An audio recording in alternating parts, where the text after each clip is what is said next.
G'day guys. Hey, it's been a couple of weeks since my last video, and look, honestly, I did plan to vlog after the last CrossFit Open workout, but during that workout, I ended up with a concussion, which has completely thrown me off for this last week. And in all honesty, I'm still recovering from that. But anyway, we'll move on. So while I've been recovering, look, I obviously done a bit of reflecting. I haven't been able to do much else. And one of the most helpful things that I've returned to has listening to a couple of my books. And one of the books that popped up, and I happen to be listening to today on the way to work, first day I've worked in a week, was chapter 3 from the book Hyperfocus by Chris Bailey. The chapter was the power of hyperfocus, funnily enough. So I wanted to reflect a little bit on that, and just how being intentional with your focus can help us sort of rebuild a little bit of momentum, especially after a setback like I've just sort of gone through. So before we get into that, a bit of a recap on my CrossFit workout. I You may see it on the channel somewhere. We did live stream it. You can't see a lot, and it did cut out as the GoPro died near the end. But anyway, during my workout, I was doing. I was pretty well on target for where I wanted to be.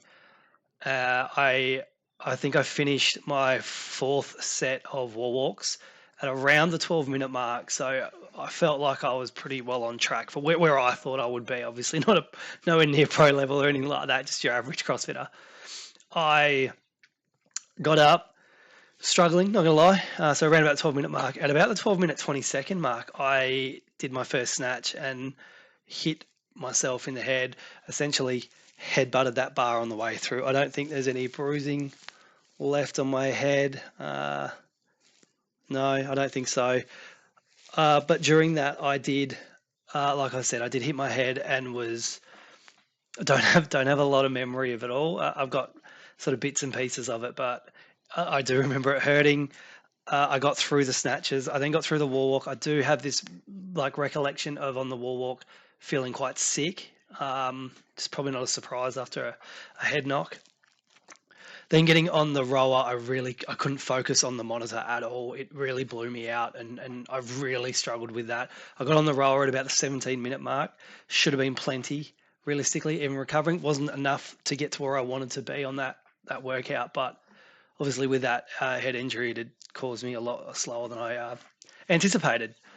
Anyway, I ultimately didn't finish that workout. I finished 10 calories short, so probably gives a little bit of an idea there. I thought I'd be able to get that done in I thought 3 minutes was more than generous, but I remember having to stop a couple of times because I was physically ill looking at the monitor and not knowing the time and all that, but also not listening to anyone around me to not give up was how I looked at it.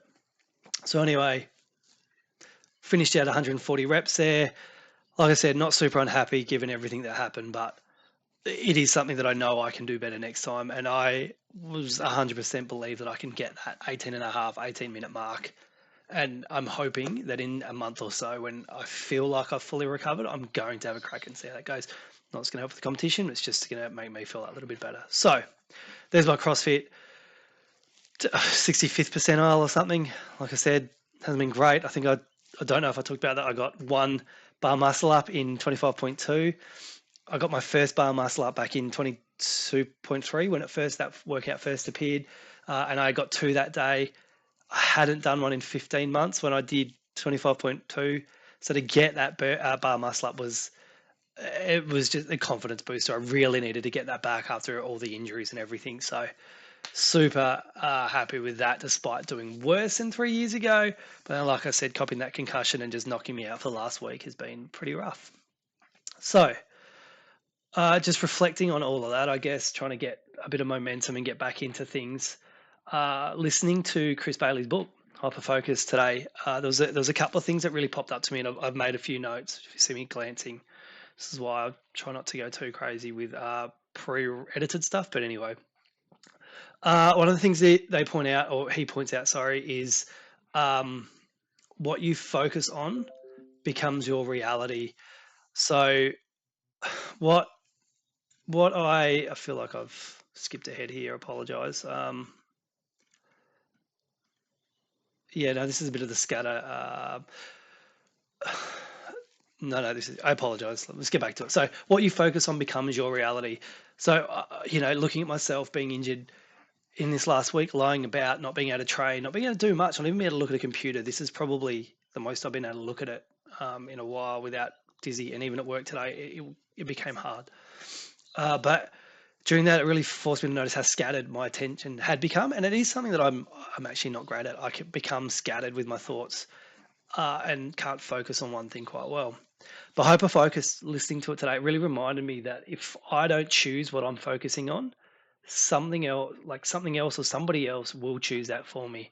If I don't sit down and completely nut out, right, for the next 20 minutes, this is what I'm doing, and being specific with it. So this is sort of the second thing is being really deliberate in what I'm focusing on, not just being busy. And I know I've talked about that before, but not just being busy, really deliberately focusing on the one thing that I want to do right now.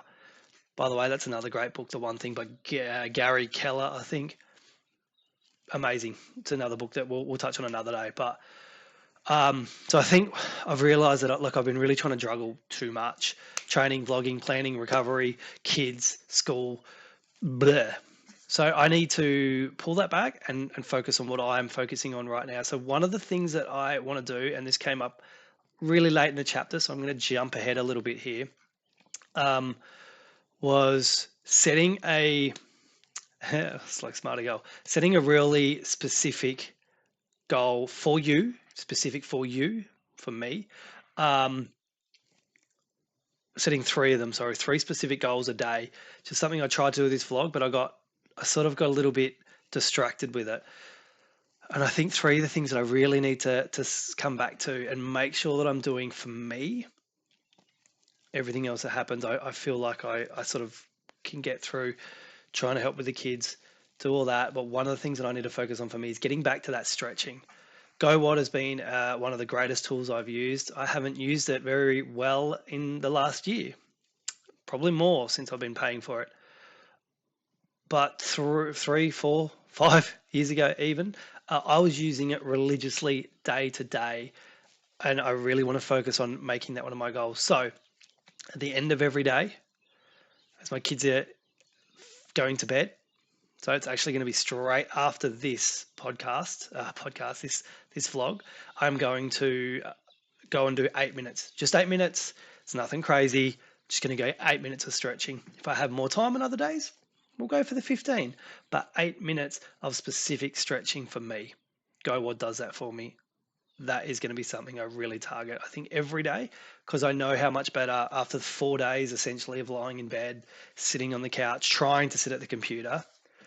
I 100% believe that I'm feeling very sore, and all I've done is sit.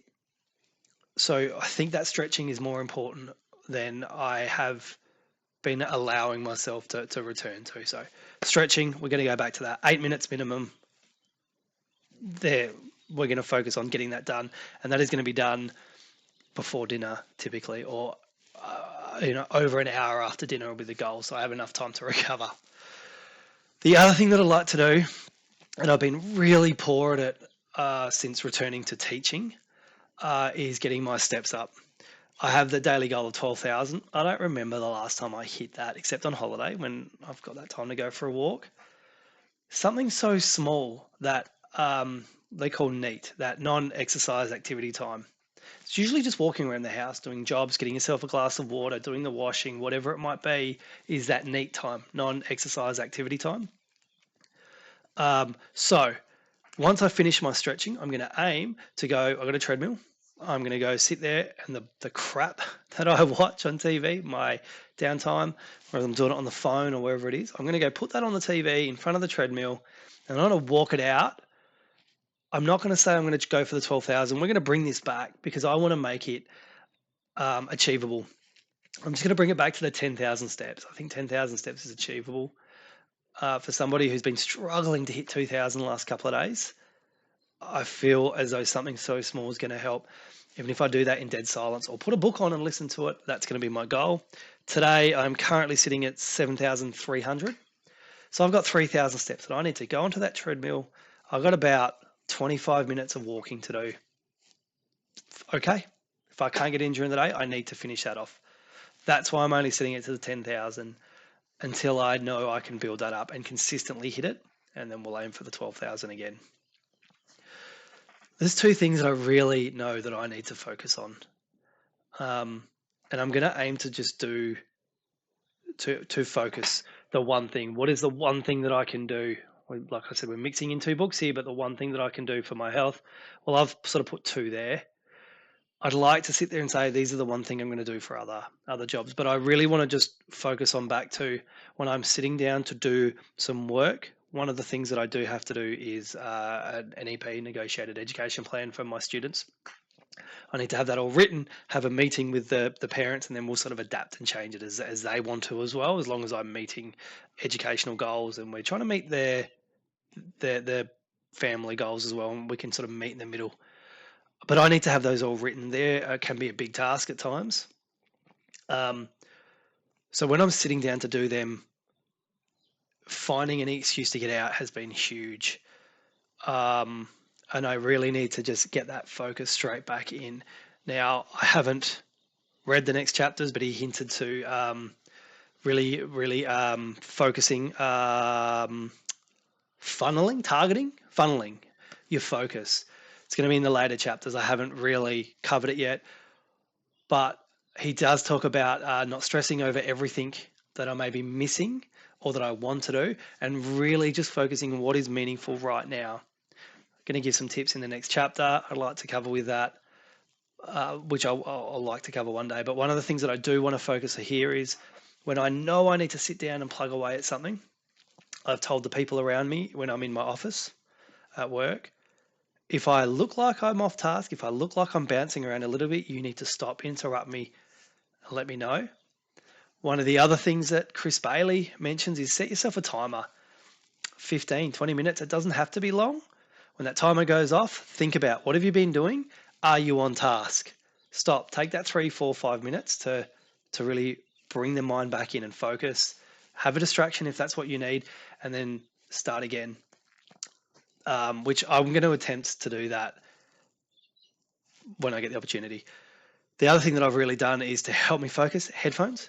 I love music, but listening to no lyrics, I've found a really great, just a really chill sort of a playlist on Spotify, ADHD focus music.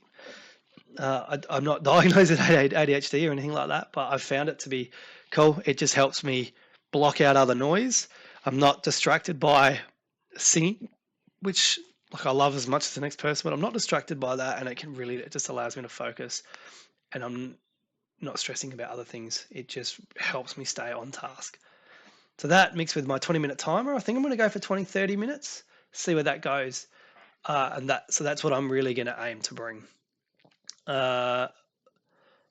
So despite the concussion, I'm really hoping that I can pull in my ability to focus a little bit better than what it was before the concussion.